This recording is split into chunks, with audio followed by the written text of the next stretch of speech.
नमस्कार, आपका हार्दिक स्वागत और अभिनंदन है ज्योतिष कलश यूट्यूब चैनल पर। आज हम राशिफल के क्रम में बात करेंगे मिथुन राशि के बारे में। वर्ष 2025 के अप्रैल के महीने में ग्रहों की स्थितियों के कारण से मिथुन राशि के जातकों को क्या उतार चढ़ाव देखने को मिलेंगे, वहीं कौन सी सावधानियां जो है अप्रैल में रखना उनके लिए जरूरी रहेगा, और साथ साथ मिथुन राशि के जातकों को कौन से उपाय करना लाभप्रद रह सकता है ग्रहों की स्थितियों को देखते हुए उनके नकारात्मक प्रभाव को कम करने हेतु। तो ज्यादा समय नहीं लेते हुए मैं आपको मूल विषय पे लेके आना चाहूंगा, और उससे पूर्व ग्रहों की स्थितियों की अगर मैं बात करूं तो अप्रैल के महीने में विशेष रूप से जो है आपके लग्नेश जो है वो नीच राशि में जो रहेंगे, नीच में गोचर करेंगे और अप्रैल पर्यंत जो है वो नीच राशि में ही गोचर करेंगे। वहीं शुक्र जो है वो आपके उच्च के होकर के दसम स्थान पर जो है रहेंगे और नीच भंग राजयोग का निर्माण होगा। वहीं राहु भी जो है आपके दसम भाव में रहेंगे, शनि भी वहीं रहेंगे। तो ओवरऑल अगर मैं बात करूं तो शनि, राहु, शुक्र, बुध एक साथ जो है वो आपके दसम भाव में रहेंगे, और 13 अप्रैल तक सूर्य भी जो है वो आपके दसम भाव में जो है गोचर करेंगे। तो इस प्रकार आपके दसम भाव में जो है बड़े 5 ग्रहों का जो है योग रहेगा, बड़े 5 ग्रहों का जमावड़ा आपके जो है दसम भाव में रहेगा। इसका प्रभाव जो है वो आपको अप्रैल के महीने में आपके दैनिक रूटीन जीवन में जो है आपको देखने को मिल सकता है अलग अलग क्षेत्रों में। और 14 अप्रैल के बाद में सूर्य के ट्रांजिट होने के बाद से जो है 4 बड़े ग्रह जो है वो आपके दसम स्थान पे जो है रहेंगे। तो इसका प्रभाव जो है पूरे अप्रैल के महीने में आपको देखने को मिलेगा, और बाकी ग्रहों की स्थितियां जो है वो यथावत रहेगी, यथावत गोचर उनका रहेगा। और इन स्थितियों के कारण से अगर मैं बात करूं नौकरी और व्यवसाय के दृष्टिकोण से मिथुन राशि के जातकों के बारे में, तो नौकरी के लिहाज से मैं या मिथुन राशि के जातकों को कहना चाहूंगा कि आपको अपने कार्य क्षेत्र में एग्रेशन, क्रोध से जो है बचना होगा। साथ साथ आपके उच्च अधिकारी हैं, उनसे विवाद होने की स्थितियां जो है बन रही है। तो अनावश्यक रूप से जो है आप उनका किसी भी कार्य में उनका विरोध ना करें, और साथ साथ उनके मान सम्मान का भी आप ध्यान रखते हुए और अपने वाणी पर आप नियंत्रण रखें। तो कार्य क्षेत्र में जो है आप लाभ की स्थिति में रहेंगे। और ऐसे जातक जो नए कार्य की तलाश में हैं, जॉब करते हुए कोई बेहतर जॉब की तलाश में है, तो उन्हें अप्रैल के महीने में मैं सलाह देना चाहूंगा कि नई जॉब के लिए और कार्य परिवर्तन के लिए जो है अप्रैल का महीना आपके लिए शुभदायक नहीं है। शुभ फल स्थितियां ग्रहों की स्थितियों के कारण से जो है अनुकूल नहीं है। तो आपको यथावत स्थिति में जहां पे भी आप कार्य कर रहे हैं धैर्य से और क्रोध पर नियंत्रण करते हुए जो है आप कार्य करें। ओवरऑल कार्य में जो है आपको जो है विशेष रूप से जिम्मेदारी दी जा सकती है, और साथ साथ आपको पद वृद्धि के साथ साथ वेतन वृद्धि के योग भी यहाँ 14 अप्रैल के बाद में बनते हुए दिख रहे हैं। तो मूल रूप से आपको अधिकारियों से तालमेल बिठाकर रखने की जरूरत रहेगी। वहीं अगर मैं जो व्यापारी है, अपना स्वयं का व्यवसाय करते हैं, मिथुन राशि के जातक हैं, उनके लिए मैं कहना चाहूंगा कि व्यापार में स्थितियां जो है वो सामान्य रहेगी। लाभ की स्थितियां जो है आपको 14 अप्रैल के बाद में देखने को मिलेगी। और नए व्यवसाय के लिए जो है अप्रैल का महीना अनुकूल नहीं है। तो आप कोई भी कार्य अगर शुरू करना चाहते हैं तो अप्रैल के बाद में आप करें तो ज्यादा लाभ की स्थिति में रहेंगे। अब बात करते हैं विशेष रूप से विद्यार्थियों के बारे में और अभ्यर्थियों के बारे में। तो विद्यार्थियों को जो है 14 अप्रैल तक जो है स्थितियां जो है वो आपके पक्ष की रहेगी, चाहे वो अभ्यर्थी हैं और चाहे वो विद्यार्थी हैं। किसी भी प्रतियोगी परीक्षा में अगर आप संलग्न हो रहे हैं तो 14 अप्रैल तक जो है स्थितियां आपके पक्ष की रहेगी। पढ़ाई में, एकाग्रता में आपके किसी प्रकार का खलल नहीं रहेगा। वहीं जो विद्यार्थी हैं उन्हें अपने लक्ष्य को ध्यान में रखते हुए जो है अध्ययन करना उनके लिए लाभप्रद रह सकता है। 14 अप्रैल के बाद में सूर्य की जो नीच दृष्टि है वो आपके पंचम भाव में रहेगी। पंचम भाव में होने के कारण से आपके विशेष रूप से जो है बुद्धि में जो है भटकाव की स्थितियां आ सकती है। आपका डिटेक्शन हो सकता है पढ़ाई में। तो भटकाव की स्थितियों से आपको बचना होगा और एकाग्रता से जो है आपको अपने अध्ययन की तरफ जो है ध्यान देना होगा। तो निश्चित रूप से जो है आपको उत्कृष्ट परिणाम जो है देखने को मिल सकते हैं। रही बात मान सम्मान की, तो सूर्य की स्थितियों को देखते हुए जो है आपके अप्रैल के महीने में मान सम्मान की उम्मीद करना, आपको मैं कहना चाहूंगा कि आपको विशेष रूप से मान सम्मान की कमी महसूस होगी अप्रैल के महीने में। और बुध के नीच होने के कारण से जो है ये स्थितियां बनेगी।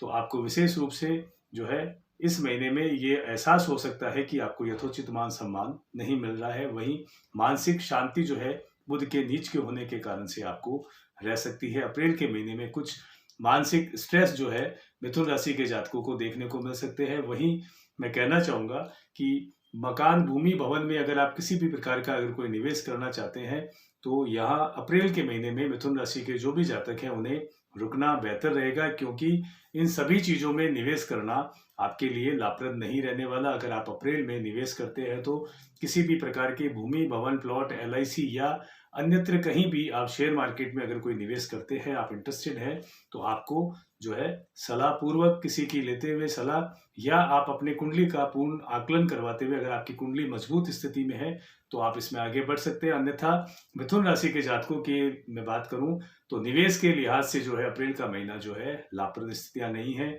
और यहाँ मैं कहना चाहूंगा मिथुन राशि के ऐसे जातक जो किसी भी प्रकार के बीपी से संबंधित समस्याओं से ग्रस्त हैं, या उन्हें श्वसन संबंधी कोई समस्या है, या कफ से रिलेटेड कोई समस्या है, या हृदय रोग से कोई अगर पीड़ित है, पूर्व में अगर कोई मेडिसिन उनकी चल रही है, चिकित्सा परामर्श अगर उनका लेते हुए अगर कोई मेडिसिन अगर वो ले रहे हैं, तो अप्रैल में थोड़ा सा उन्हें ध्यान रखने की आवश्यकता है। अगर आपको कहीं भी ऐसा लगे कि आपके असहज आप महसूस कर रहे हैं और अस्वस्थता अगर आपको लग रही है इन्हीं रोगों के कारण से, तो आपको तुरंत चिकित्सा की सलाह और उनका परामर्श से जो है आपको अपनी इन्वेस्टिगेशन करवाते हुए मेडिसिन आपको लेनी चाहिए। किसी भी प्रकार की लापरवाही बरतना आपके लिए जो है थोड़ा सा यहाँ समस्या दे सकता है स्वास्थ्य में।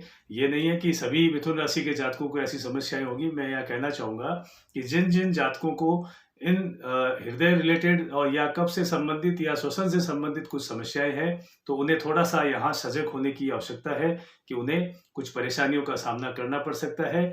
और मिथुन राशि के वो जातक, उन सभी को अपनी माता की सेहत का विशेष ध्यान रखना होगा, क्योंकि माता की सेहत में आपको कुछ उतार चढ़ाव जो है देखने को मिल सकते हैं। अब ये उतार चढ़ाव जो है, अगर पूर्व में अगर कोई बीमारी से अगर कोई ग्रसित है तो उनमें आपको सजगता रखनी होगी, और वायरल जो है उनकी चपेट में जो है आ सकते हैं, तो अपनाउंस की स्थिति आपको यहाँ आपके माता के स्वास्थ्य को लेकर के देखने को मिल सकती है। वहीं अगर बात करें तो कोई किसी बड़ी समस्या जो है वो आपके जीवन में अप्रैल में नहीं आने वाली है, क्योंकि ओवरऑल अगर बात करूं तो कुंडली में जो है भाग्येश जो है आपके अपने जो स्थान से जो है द्वितीय स्थान में जो केंद्र में संबंध बना करके बैठे हुए हैं, तो वो आपके भाग्य को जागृत करेंगे। सहज रूप से भाग्य आपका जो है साथ देता रहेगा। आपके कार्य जो है कम श्रम में जो है आपके परिणाम जो है आपको मिलते रहेंगे। भाग्य ओवरऑल आपका साथ देगा, और जब भाग्य साथ देता है तो आप सितारे जो है वो बुलंदी पे रहते हैं। आपके कार्य जो है पूर्ण रूप से जो है संपन्न होते रहते हैं, किसी में कोई रुकावटें नहीं आती है। तो मूल रूप से भाग्येश जो है वो आपका साथ देने वाला है। भाग्येश जब साथ देता है तो कर्म अपने आप जो है परिणाम की ओर पहुंचने लगते हैं। तो यहाँ ज्यादा चिंता आपको करने की आवश्यकता नहीं है। अप्रैल के महीने में भाग्य आपका ओवरऑल साथ देगा। वहीं यात्राओं के योग बनेंगे और यात्राओं से आपको लाभ मिलेगा, और वो यात्राएं आपकी व्यक्तिगत भी हो सकती है, कार्य क्षेत्र में भी आप यात्राओं पे जा सकते हैं, जिनका लाभ आपको मिल सकता है। ऐसे जातक जो मार्केटिंग का काम करते हैं, टूरेबल जॉब करते हैं, तो उन्हें यात्राओं से जो है लाभ मिलने वाला है, यात्राएं उनकी होने वाली है। ऐसे योग बन रहे हैं। धार्मिक यात्राओं पे भी आप जा सकते हैं।